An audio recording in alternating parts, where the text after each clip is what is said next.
ಹೆಚ್ಚಾಗ್ತಾ ಇದೆ. ಯಾಕಂದ್ರೆ ಮಾರುಕಟ್ಟೆಯಲ್ಲಿ ಹೆಚ್ಚಿನ ಸಂಖ್ಯೆಯಲ್ಲಿ ಜನ ಸೇರ್ತಾರೆ. ಹಾಗಾಗಿ ಮಾರುಕಟ್ಟೆನೇ ಕೊರೋನಾ ಅಲ್ಲಿನೇ ಹಾಟ್ಸ್ಪಾಟ್ ಆಗುತ್ತಾ ಹಾಗಾದ್ರೆ ಅನ್ನುವಂತ ಆತಂಕ ಶುರುವಾಗಿದೆ. ಬಿಬಿಎಂಪಿಗೆ ಸಾಲು ಸಾಲು ಹಬ್ಬಗಳದ್ದೇ ಟೆನ್ಷನ್. ಈಗ ಹಬ್ಬಗಳಿಂದಲೇ ಬೆಂಗಳೂರಲ್ಲಿ ಕೊರೋನಾ ಹೆಚ್ಚಳಾಗುವಂತಹ ಆತಂಕ. ಕ್ರಿಸ್ಮಸ್ ಬರ್ತಾ ಇದೆ, ನ್ಯೂ ಇಯರ್ ಇದೆ, ವೈಕುಂಠ ಏಕಾದಶಿ ಬಗ್ಗೆ ಈಗ ಬಿಬಿಎಂಪಿಗೆ ಭೀತಿ ಶುರುವಾಗಿದೆ. ಡಿಸೆಂಬರ್ ಹಾಗೂ ಜನವರಿಯಲ್ಲಿ ಕೊರೋನಾ ಹೆಚ್ಚಳದ ಮುನ್ಸೂಚನೆಯನ್ನ ನೀಡಲಾಗಿದೆ. ಹೀಗಾಗಿ ಜನವರಿ ತಿಂಗಳಲ್ಲಿ ಕೋವಿಡ್ ಹೆಚ್ಚಳವಾಗುವಂತಹ ಬಗ್ಗೆ ವೈದ್ಯರು ಕಳವಳ ವ್ಯಕ್ತಪಡಿಸಿದ್ದಾರೆ. ಮಾರುಕಟ್ಟೆ ಪ್ರದೇಶದಲ್ಲಿ ಜನದಟ್ಟಣೆ ಹೆಚ್ಚಾಗುವ ಭೀತಿ ಇದೆ. ಜನದಟ್ಟಣೆ ತಡೆಯೋದಕ್ಕೆ ಕಟ್ಟುನಿಟ್ಟಿನ ನಿರ್ಬಂಧ ವಿಧಿಸೋದಕ್ಕೆ ಪಾಲಿಕೆ ಈಗಾಗಲೇ ಪ್ಲಾನ್ ಮಾಡ್ಕೊಳ್ತಾ ಇದೆ. ಮಾರುಕಟ್ಟೆಗಳಲ್ಲಿ ಅನುಸರಿಸಬೇಕಾದಂತಹ ಕ್ರಮಗಳ ಬಗ್ಗೆ ಶೀಘ್ರವಾದಂತಹ ಸುತ್ತೋಲೆಯನ್ನ ಬಿಬಿಎಂಪಿಯಿಂದ ಹೊರಡಿಸಲಾಗುತ್ತೆ. ಈ ಬಗ್ಗೆ ಹೆಚ್ಚಿನ ಡೀಟೇಲ್ಸ್ ಕೊಡ್ತಾರೆ ನಮ್ಮ ಪ್ರತಿನಿಧಿ ಮಮತಾ. ನೇರ ಸಂಪರ್ಕದಲ್ಲಿ ಜಾಯ್ನ್ ಆಗಿದ್ದಾರೆ. ಮಮತಾ, ಈಗ ಕೊರೋನಾ ಅನ್ನೋದು ಬೆಂಗಳೂರಿಗೆ ದೊಡ್ಡ ಟೆನ್ಷನ್ ಆಗ್ತಾ ಇದೆಯಾ ಅಂತ ಒಟ್ಟಾರೆ ಪ್ರಕರಣಗಳನ್ನ ನೋಡ್ತಾ ಹೋದ್ರೆ ಸಿಂಹಪಾಲಿರೋದು ಬೆಂಗಳೂರಿನಿಂದ. ಹಾಗಾದ್ರೆ ಬೆಂಗಳೂರಿಗೆ ಯಾವೆಲ್ಲ ಆತಂಕ ಎದುರಾಗ್ತಾ ಇದೆ, ಸದ್ಯಕ್ಕೆ ಏನೆಲ್ಲ ಮುನ್ನೆಚ್ಚರಿಕಾ ಕ್ರಮಗಳನ್ನ ಬೆಂಗಳೂರಲ್ಲಿ ತೆಗೆದುಕೊಳ್ಳೋದಕ್ಕೆ ಬಿಬಿಎಂಪಿ ಆಗಿರ್ಬೋದು ಅಥವಾ ಸರ್ಕಾರ ಆಗಿರ್ಬೋದು ಮುಂದಾಗ್ತಾ ಇದೆ ಅಂತ?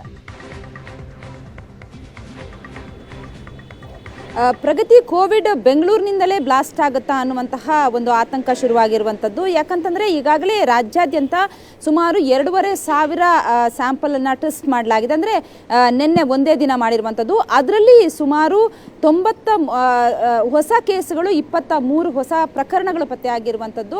ಆಕ್ಟಿವ್ ಕೇಸಸ್ ಇರುವಂಥದ್ದು 105. ಅಂದರೆ 93 ಪ್ರಕರಣಗಳು ಬೆಂಗಳೂರಿನಲ್ಲೇ ಪತ್ತೆಯಾಗಿರುವಂಥದ್ದು. ಇವೆಲ್ಲವನ್ನೂ ಕೂಡ ನೋಡ್ತಾ ಇದ್ದರೆ ಎಲ್ಲ ಒಂದು ಕಡೆ ಬೆಂಗಳೂರಿನಲ್ಲೇ ಜಾಸ್ತಿ ಕೋವಿಡ್ ಪ್ರಕರಣಗಳು ಪತ್ತೆಯಾಗ್ತಾ ಇದ್ದಾವೆ. ಅಲ್ಲಿಂದಲೇ ಬೆಂಗಳೂರಿನಿಂದಲೇ ಒಂದು ಹಾಟ್ಸ್ಪಾಟ್ ಏನೋ ಅನ್ನುವಂಥದ್ದು ಈಗ ಆತಂಕ ಆಗಿರುವಂಥದ್ದು. ಯಾಕಂತಂದರೆ ಬೆಂಗಳೂರು ಅಂತಂದರೆ ಅಲ್ಲಿ ಪ್ರತಿಯೊಂದು ಏನು ಈಗ ಹೊಸ ವರ್ಷಾಚರಣೆ ಬಂತು ಅಂತಂದ್ರೂ ಕೂಡ ಅಲ್ಲಿ ಗದ್ದಲ ಆಗುವಂಥದ್ದು, ಒಂದಷ್ಟು ಸಂಭ್ರಮಗಳು ನಡೆಯುವಂಥದ್ದು ಎಲ್ಲವೂ ಕೂಡ ಬೆಂಗಳೂರಿನಲ್ಲಿ ನಡೆಯುತ್ತೆ. ಮತ್ತು ಬೇರೆ ಬೇರೆ ಹೊರ ದೇಶಗಳಿಂದ, ಹೊರ ರಾಜ್ಯಗಳಿಂದಲೂ ಕೂಡ ಸಿಲಿಕಾನ್ ಸಿಟಿಗೆ ಬಂದು ಎಂಜಾಯ್ ಮಾಡ್ತಾರೆ, ರಜೆಯನ್ನು ಎಂಜಾಯ್ ಮಾಡುವಂಥದ್ದು. ಇನ್ನೇನು ಕ್ರಿಸ್ಮಸ್ ಬರ್ತಾ ಇದೆ, ಹೊಸ ವರ್ಷ ಬರ್ತಾ ಇದೆ. ಹಾಗಾಗಿ ಎಲ್ಲವೂ ಕೂಡ ಬೆಂಗಳೂರಿಗೆ ಜನ ಬರ್ತಾ ಇರ್ತಾರೆ. ಹಾಗಾಗಿ ಇಲ್ಲಿಂದನೇ ಕೋವಿಡ್ ಮತ್ತಷ್ಟು ಜಾಸ್ತಿ ಆಗುವಂತಹ ಸಾಧ್ಯತೆ ಇದೆ. ಹಾಗಾಗಿ ಸರ್ಕಾರ ಕೂಡ ಈ ನಿಟ್ಟಿನಲ್ಲಿ ಮುನ್ನೆಚ್ಚರಿಕಾ ಕ್ರಮಗಳನ್ನು ತೆಗೆದುಕೊಳ್ಳಿ, ತಾವೇ ಸ್ವತಃ ಏನು 60 ವರ್ಷ ಮೇಲ್ಪಟ್ಟವರು ಜೊತೆಗೆ ಒಂದಷ್ಟು ಜನ ಕ್ರೌಡ್ ಇರುವಂತಹ ಜಾಗದಲ್ಲಿ ಹೋಗುವಾಗ ಮುನ್ನೆಚ್ಚರಿಕಾ ಕ್ರಮವಾಗಿ ತಾವೇ ಸ್ವತಃ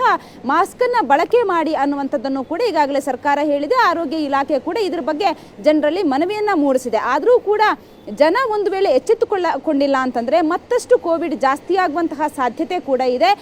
ಪ್ರಗತಿ, ಈಗಾಗಲೇ ಏನು ಕ್ರಿಸ್ಮಸ್ ಬರ್ತಾ ಇದೆ, ಇನ್ನೊಂದು ವೈಕುಂಠ ಏಕಾದಶಿ ಇರ್ಬೋದು, ಹೊಸ ವರ್ಷ ಇರ್ಬೋದು, ಇವೆಲ್ಲದರ ಬೆನ್ನಲ್ಲೇ ಜನ ಮಾರ್ಕೆಟ್ಗಳಿಗೆ ಜಾಸ್ತಿ ಹೋಗ್ತಾರೆ, ಪರ್ಚೇಸ್ ಮಾಡುವಂಥದ್ದು. ಈಗ ಮಾರ್ಕೆಟ್ ಅಂತಂದರೆ ಸಾಮಾನ್ಯವಾಗಿ ಅಲ್ಲಿ ಏಜ್ ಲಿಮಿಟ್ ಇಲ್ಲ, ಎಲ್ಲರೂ ಕೂಡ ಹೋಗ್ತಾರೆ.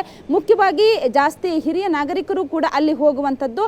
ಹಾಗಾಗಿ ಅವ್ರಿಗೂ ಕೂಡ ಕೋವಿಡ್ ಅಟ್ಯಾಕ್ ಆಗುವಂತಹ ಸಾಧ್ಯತೆ ಹೆಚ್ಚಾಗಿರುತ್ತೆ. ಹಾಗಾಗಿ ಪ್ರತಿಯೊಬ್ಬರೂ ಕೂಡ ಮಾಸ್ಕನ್ನು ಧರಿಸಿ ಅನ್ನುವಂಥದ್ದನ್ನು ಈಗಾಗಲೇ ಹೇಳಿದ್ದಾರೆ ಆರೋಗ್ಯ ಇಲಾಖೆಯಿಂದ. ಮತ್ತೆ ಅದಕ್ಕೋಸ್ಕರನೇ ಈಗಾಗಲೇ ಬಿಬಿಎಂಪಿಯಿಂದಲೂ ಕೂಡ ಒಂದಷ್ಟು ಮಾರ್ಗಸೂಚಿಗಳನ್ನು ತರುವಂತಹ ಸಾಧ್ಯತೆ ಇದೆ. ಯಾಕಂತಂದ್ರೆ ಜಾಸ್ತಿ ಕ್ರೌಡ್ ಆಗುವಂತಹ ಜಾಗ, ಎಲ್ಲೆಲ್ಲಿ ಜಾಸ್ತಿ ಕ್ರೌಡ್ ಆಗುತ್ತೆ ಅಂತಹ ಜಾಗದಲ್ಲಿ ಜನ ಏನೇನು ಮುನ್ನೆಚ್ಚರಿಕಾ ಕ್ರಮಗಳನ್ನು ತೆಗೆದುಕೊಳ್ಬೇಕು ಅನ್ನುವಂತಹ ನಿಟ್ಟಿನಲ್ಲಿ ಬಿಬಿಎಂಪಿ ಕೂಡ ಒಂದಷ್ಟು ಮಾರ್ಗಸೂಚಿಯನ್ನು ಹೊರಡಿಸುವಂತಹ ಸಾಧ್ಯತೆ ಇದೆ.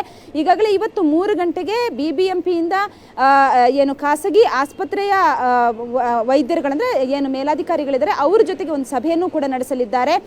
ಖಾಸಗಿ ಆಸ್ಪತ್ರೆಯಲ್ಲಿ ಏನೇನು ಸಮಸ್ಯೆಗಳಿದಾವೆ, ಜೊತೆಗೆ ಏನು RT-PCR ಟೆಸ್ಟ್ ಮಾಡುವ.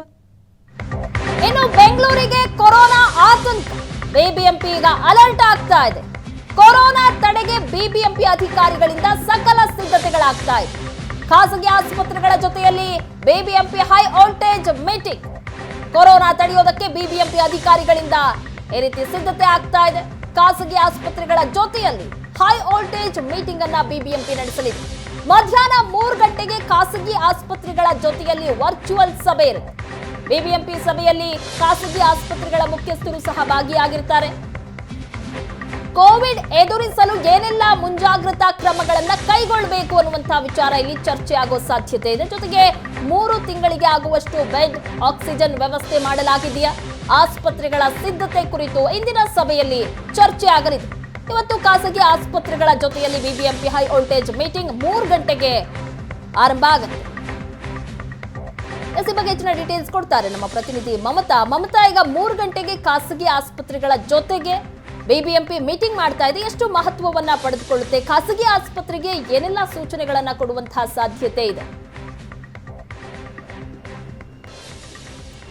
ಪ್ರಗತಿ, ಈಗ ಕೋವಿಡ್ ಅಂತಂದರೆ ಸಾಮಾನ್ಯವಾಗಿ ಏನು ಸರ್ಕಾರಿ ಆಸ್ಪತ್ರೆಗಳಿಗೆ ಎಲ್ಲ ರೀತಿಯ ಸೂಚನೆಯನ್ನು ನೀಡಲಾಗಿದೆ. ಮಾಕ್ ಡ್ರಿಲ್ ಕೂಡ ಮಾಡಲಾಯಿತು, ಬೆಡ್ಗಳನ್ನ ರೆಡಿ ಮಾಡ್ಕೊಳ್ಳಿ ಅಂತ ಹೇಳಿ ಆಯಿತು.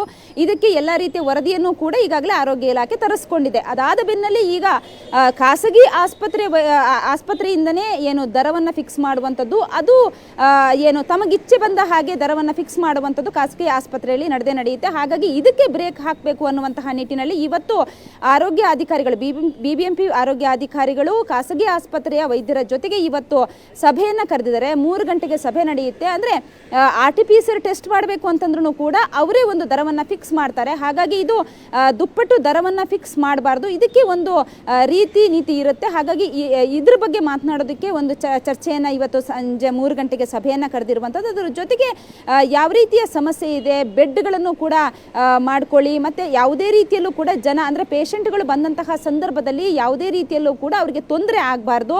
ಈಗ ಸರ್ಕಾರಿ ಆಸ್ಪತ್ರೆಯಲ್ಲಿ ಉಚಿತವಾಗಿ ಎಲ್ಲವೂ ಕೂಡ ಸಿಗುತ್ತೆ. ಆದರೆ ಗೌರ್ಮೆಂಟ್ ಖಾಸಗಿ ಆಸ್ಪತ್ರೆಗಳಿಗೆ ಹೋಗುವಂತಹ ಸಂದರ್ಭದಲ್ಲಿ ಜನ ಇದು ದುಬಾರಿ ಆಯಿತು ಅನ್ನುವಂತಹ ಆರೋಪ ಕೇಳಿ ಬರಬಾರ್ದು ಅನ್ನುವಂತಹ ನಿಟ್ಟಿನಲ್ಲಿ ಇವತ್ತು ಸಭೆಯನ್ನು ಕರೆದಿರುವಂಥದ್ದು.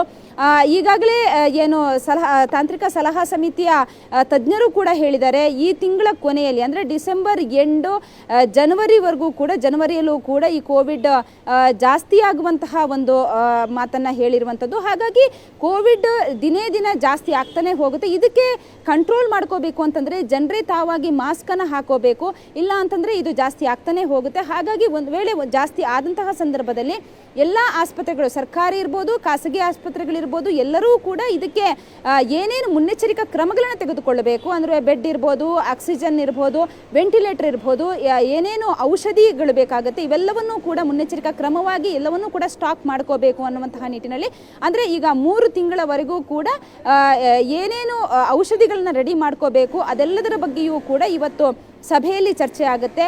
ಬಿಬಿಎಂಪಿ ಆರೋಗ್ಯ ಅಧಿಕಾರಿಗಳ ಜೊತೆಗೆ ಖಾಸಗಿ ಆಸ್ಪತ್ರೆಯ ಆರೋಗ್ಯ ಅಧಿಕಾರಿಗಳ ಇವತ್ತು ಚರ್ಚೆ ಮಹತ್ವವನ್ನು ಪಡೆದಿದೆ. ಯಾಕಂತಂದರೆ ಅವರಿಗೆ ಒಂದಷ್ಟು ಸೂಚನೆಗಳನ್ನು ಕೂಡ ನೀಡೋರಿದ್ದಾರೆ ಆರೋಗ್ಯ ಅಧಿಕಾರಿಗಳು, ಬಿಬಿಎಂಪಿ ಆರೋಗ್ಯ ಅಧಿಕಾರಿಗಳು.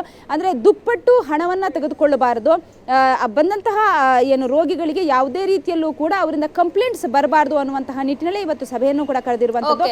ಒಟ್ಟಿನಲ್ಲಿ ಏನು ಜನವರಿ ತಿಂಗಳಲ್ಲಿ ಕೂಡ ಕೋವಿಡ್ ಜಾಸ್ತಿ ಆಗುವಂತಹ ಸಾಧ್ಯತೆ, ಆ ಒಂದು ಕಳವಳವನ್ನು ಕೂಡ ಈಗಾಗಲೇ ತಜ್ಞರು ವ್ಯಕ್ತಪಡಿಸಿರುವಂಥದ್ದು. ಹಾಗಾಗಿ ಇದಕ್ಕೆ ಬೇಕಾಗಿರುವಂತಹ ಸೂಕ್ತ ಮುನ್ನೆಚ್ಚರಿಕಾ ಕ್ರಮಗಳನ್ನು ಹೇಗೆ ತೆಗೆದುಕೊಳ್ಳಬೇಕು ಅನ್ನುವಂಥದ್ದು ಇವತ್ತಿನ ಒಂದು ಸಭೆಯಲ್ಲಿ ಕೂಡ ಚರ್ಚೆ ಆಗುತ್ತೆ. ಇವತ್ತಿನ ಸಭೆ ಕೂಡ ಮಹತ್ವವನ್ನು ಪಡೆದಿರುವಂಥದ್ದು. ಪ್ರಗತಿ, ಥ್ಯಾಂಕ್ ಯು ಮಮತಾ ನಿಮ್ಮೆಲ್ಲ ಡೀಟೇಲ್ಸ್ಗಾಗಿ.